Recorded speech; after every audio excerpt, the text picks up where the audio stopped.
So today we are going to be making fresh pasta. I know you're probably thinking, oh my gosh, I've never made fresh pasta before, but please don't worry, it's super easy. I love carbs, all things carbs, and especially pasta, fresh pasta. So I make this probably once or twice or 3 times every couple of weeks, just to have something different to switch it up. All you need is eggs, flour, salt, a little bit of extra virgin olive oil, and that's it. I'm gonna be using my pasta machine today. I got from like Cook's Warehouse. It might have been like $40, $50. But if you don't have a pasta machine, that's fine. You can always use a rolling pin, or I guess something similar to a rolling pin. And if you don't have anything like that, you can just use your hands. It's not very hard at all to do. So let's get started. So first things first, you want to make sure that the surface you're going to be working on is nice and clean and also dry. Wipe it down with a damp towel and then back over with another dry, clean towel or paper towel. You're going to place your flour on your surface. I'm using here a blend of semolina and all-purpose, but again, this recipe is meant for you to be able to use whatever you have in your cabinet.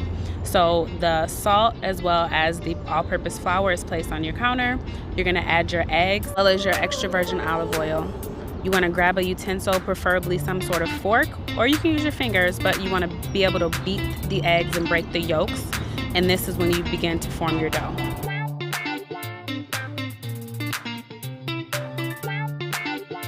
And remember, this is not rocket science. Some is gonna fall from the sides. It's gonna get a little messy. That's why I always usually wear my gloves. But just continue to kind of mix it up, beat it together. And once you kind of get like a little bit of a mixture that's starting to form almost like a dough, a very, very loose dough, then you go in with your hands and you begin to kind of work it all together. Again, scraping up everything from around and on the sides, getting the excess off your fingers, and just beginning to form a nice loose dough.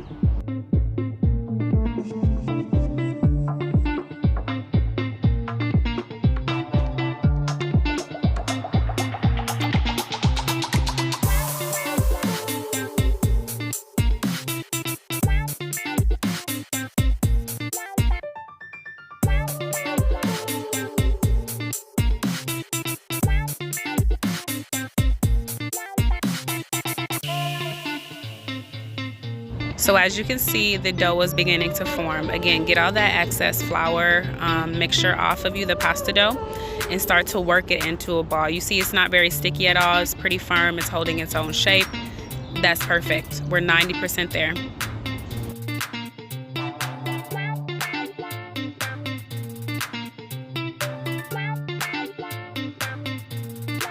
As you see, I added a little bit more flour onto my work surface, and I'm going to begin to knead the dough.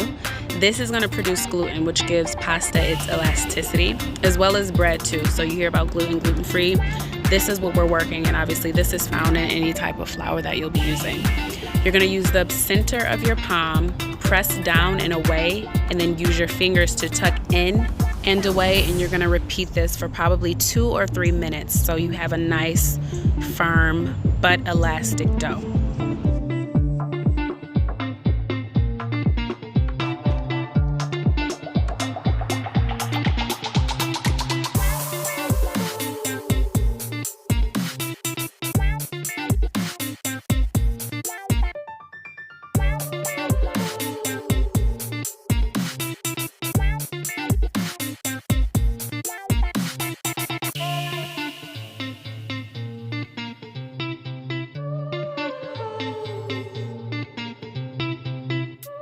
Once you're done, you're gonna let your dough rest for about 15-20 minutes. So this is what it looks like. I'm going to take it out of the bowl and I'm gonna sprinkle some flour down on my work surface. Again, you wanna make sure this is nice, dry, and clean because you are making food on here.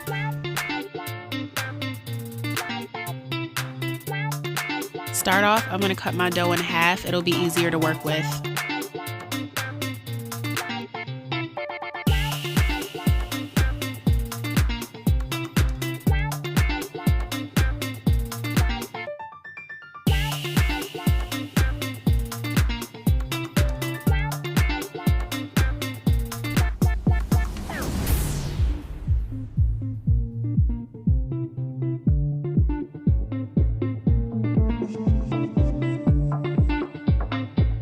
said, if you don't have a pasta machine or a rolling pin even, it's no problem. You can use your hand and flatten it out. Or you can just go ahead and use a cup. You don't want to use a glass one because with the force you'll break it. But I have a plastic one I'm using right here. And you're just going to kind of roll it back and forth to the thickness that you would like.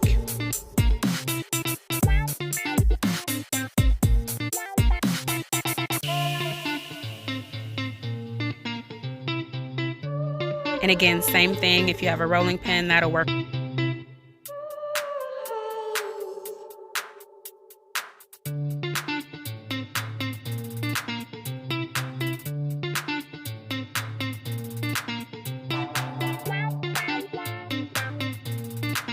Of my flour was all-purpose and semolina.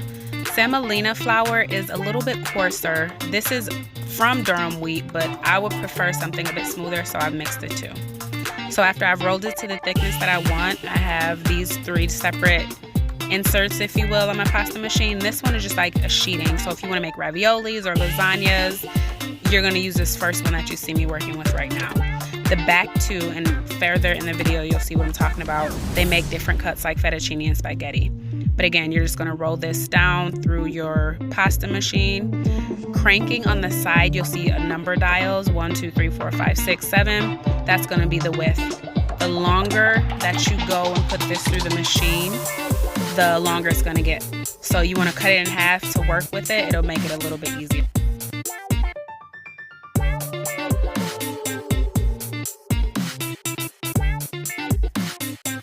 So some other ideas is a laminate pasta outside of fettuccine or spaghetti or anything like that.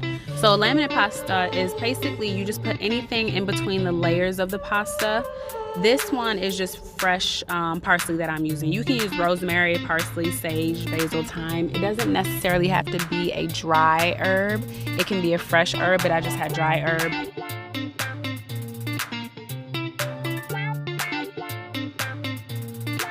So to kind of seal it off and make what is a laminate pasta dough, you're just going to slide it through your sheeter or the pasta machine one more time to get it again to the thickness that you like. I like my pasta pretty thin, so I'm going to do this a couple times.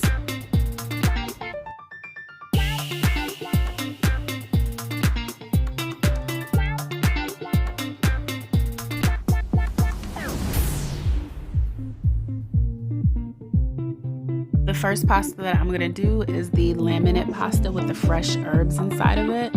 I'm gonna make this a fettuccine. And then the next one, I'm gonna do spaghetti. It'll just be plain, that'll be for my daughter.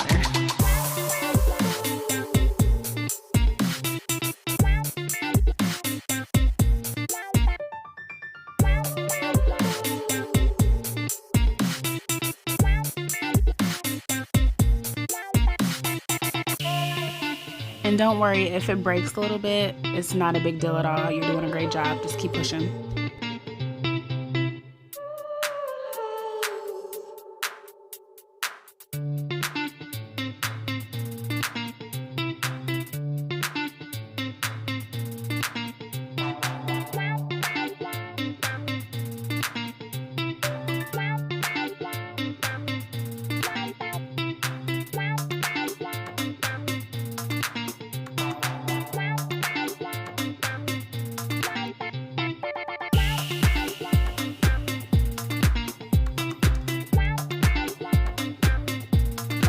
Guys, we made it. So next up is a really super simple blister tomato butter sauce. I'm gonna start off with a little bit of butter. I'm gonna melt that down, and if you know me, I'm somewhat addicted to tomatoes.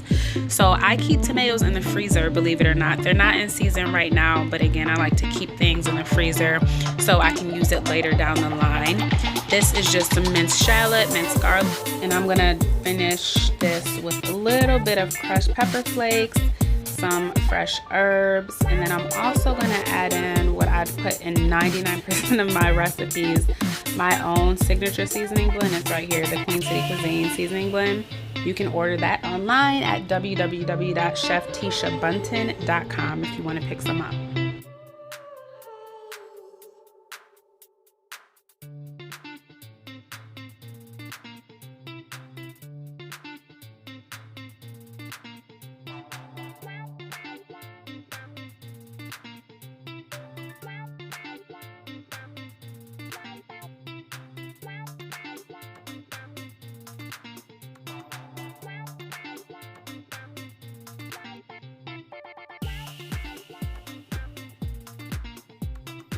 Once my sauce is simmered down a little bit, I'm gonna throw in my fresh pasta. I boiled that. You want it to be a heavily salted water when you're boiling your pasta. You wanna make sure you have tons of flavor, and that's one way to get it before you even introduce it to the sauce.